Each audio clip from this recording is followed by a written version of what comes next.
E estamos de volta com o seu Inspirar. Hoje falando sobre saúde e mais especificamente sobre osteopatia. No nosso estúdio está o Dr. Felipe, que é especialista na área e que está nos explicando todos os detalhes do que trata isto e o que é que isso trata e, naturalmente, também quais são as suas limitações. Finalzinho do bloco passado, nós deixamos essa pergunta no ar para a sua curiosidade e para a resposta do Dr. Felipe, que vai responder agora. As limitações ou as contraindicações. Eu expliquei no outro bloco que no Brasil nós temos o apoio dos nossos amigos e colegas médicos para orientar os pacientes. Certamente que tem algumas contraindicações de doenças reumatismal graves que são a excluir. Tem outras doenças, como por exemplo o câncer ósseo. Claro que você não vai mobilizar alguém que tem um câncer ósseo. Tem diversas contraindicações clássicas, mas quero deixar bem claro que tem tantas possibilidades de técnicas diversas em osteopatia que você pode muito bem adaptar a força que você utiliza, a suavidade, a direção, a maneira com a qual você se dirige ao paciente em função da idade do paciente, da fragilidade, da dor, da resposta, etc. É uma técnica que pode ser extremamente doce, suave, leve, como quando necessita pegar um osso e fazer um movimento que seja um movimento firme. Alguma coisa contra crianças muito pequenas e pessoas de idade, já em idade bem senil, alguma contraindicação? O que é interessante é que eu trabalhei muito com neonatologia. Neonatologia, você trabalha com a forma do crânio dos meninos, no nascimento.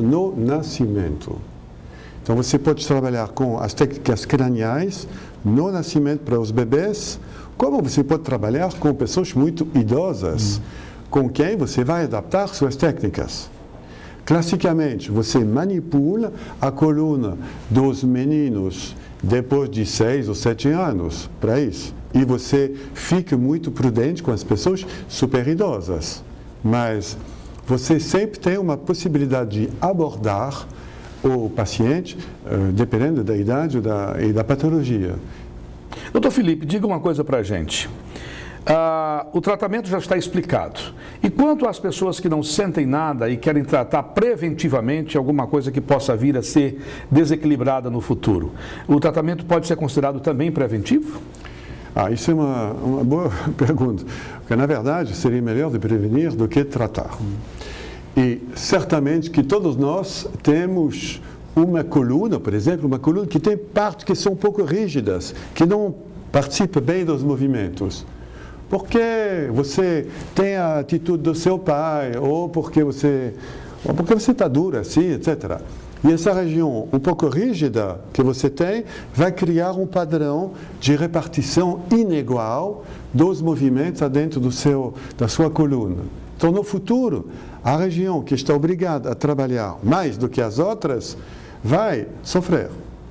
E ela não vai sofrer quando você tem 25 anos. Você está tudo bonitinho, tudo funciona bem, mas quando você terá mais que 40, você vai ver os efeitos de uma hiperutilização de uma parte do seu corpo.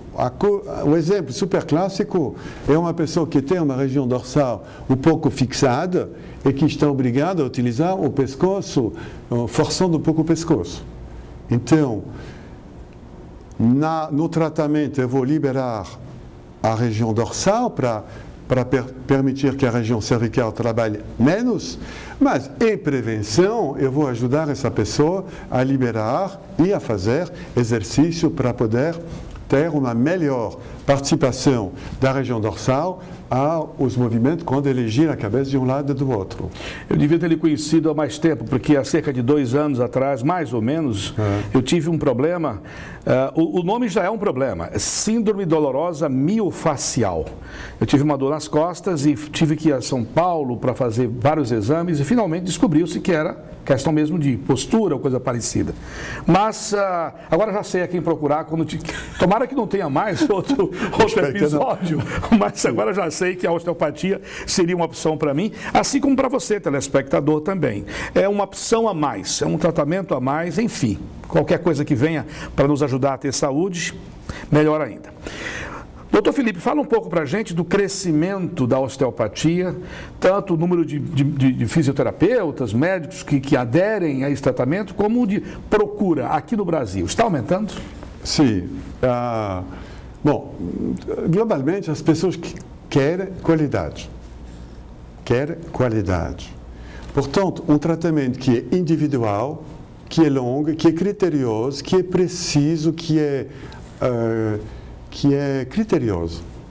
É um tratamento que, enfim, você encontra como paciente alguém que tem competência. Porque quando você tem uma dor nas costas, ou quando você tem esse tipo de dor, geralmente você vai fazer toda uma longa peregrinação, passar de uma pessoa que não sabe muita coisa para uma outra, etc. Até que você encontre competência. E certamente que quando começou a se ensinar osteopatia seriamente nesse país, que mais ou menos há 20 anos, alguns fisioterapeutas se tornaram realmente competentes.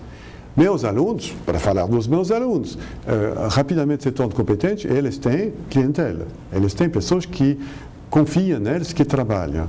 A questão é a competência do fisioterapeuta que começa a trabalhar.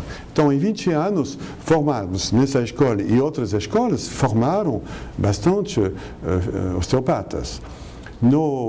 Na região do Norte e Nordeste, que é um pouco longe do Sul, de Belo Horizonte, do Rio, etc., tem menos, mas estamos aqui para formar pessoas e o começamos. Aliás, essa é a próxima pergunta. Sim. A razão do senhor estar aqui é para dar cursos para os fisioterapeutas e para atender também pacientes? Sim.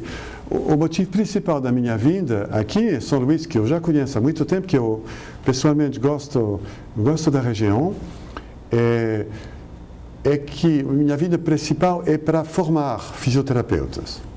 Significa permitir a jovens fisioterapeutas de ganhar uma competência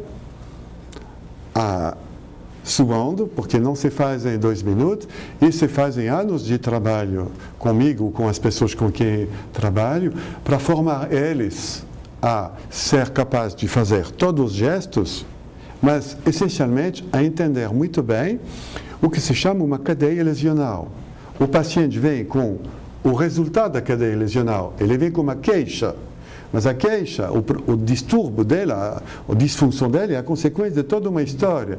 E eu tenho que tentar explicar bem ao paciente e aos meus alunos como trabalhar não na queixa, mas tentar trabalhar um pouco antes, para tentar reequilibrar realmente as coisas a fundo e não oferecer uma solução, um cataplasma sobre uma coisa quente, sobre o problema, enquanto a causa está no outro lugar. Mas já existe alguém em São Luís formada que já atende osteopatia? Sim, aqui tem uma pessoa com quem eu trabalho que já está formada em osteopatia, que trabalha, que é o Everton Licar. Depois, no final, a gente vai pegar esse contato do Everton para que as pessoas também possam, além da entrevista, de entender como é que funciona, se beneficiar do entendimento do tratamento, também se beneficiem na prática. Doutor Felipe, infelizmente nosso bloco está chegando ao fim e eu tenho tão bom o papo, não é? E tão útil, mas eu tenho 2 perguntinhas a fazer. Uma é uma pergunta da pergunta, que seria alguma pergunta que eu não fiz para o senhor, de alguma coisa importante que eu deixamos escapar e que o senhor gostaria de registrar? Sim, eu acho que a pergunta que poderia ter feito para mim é você está contente de fazer o que você faz? Resposta, sim. Sim, com força, com força. Estou contente de dar curso para pessoas novas que são cheias de boas intenções, de energia, é muito agradável dar curso com pessoas novas. Mas para mim, ter começado a trabalhar com a osteopatia mudou absolutamente minha percepção da vida, certamente, mas também da minha relação com os pacientes, da minha capacidade de ser mais competente e de ter prazer a trabalhar.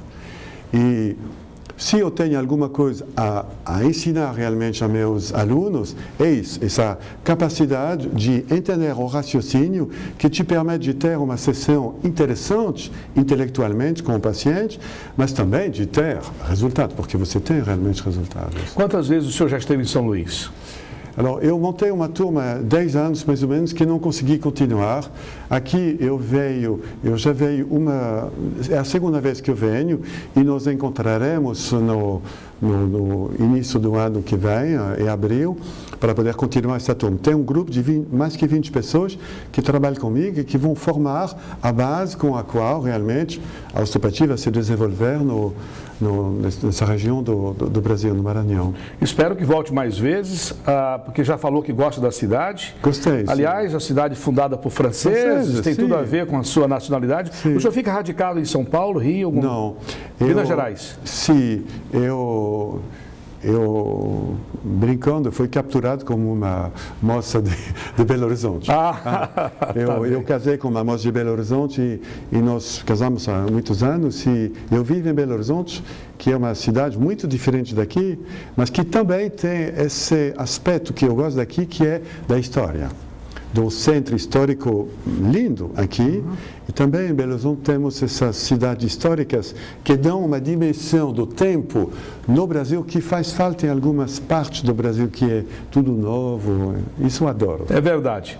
A gente vai agradecer até aqui a entrevista do Dr. Felipe. Tenho certeza que o telespectador também está agradecendo, porque foi muito elucidativa, foi muito rica e, mais do que isso, foi inspiradora, porque o programa tem essa missão, essa vocação, inspirar as pessoas para procurarem os meios para serem mais felizes, e a saúde é um dos principais.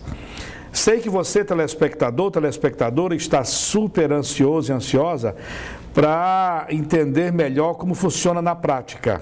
E é por isso que eu deixei para o último bloco, que vem logo depois dos comerciais, para que o Dr. Felipe possa mostrar. É isso mesmo, nós vamos ter uma paciente aqui e ele vai mostrar como é que funciona. Tenho certeza que você não vai sair ainda não, porque a gente volta já já.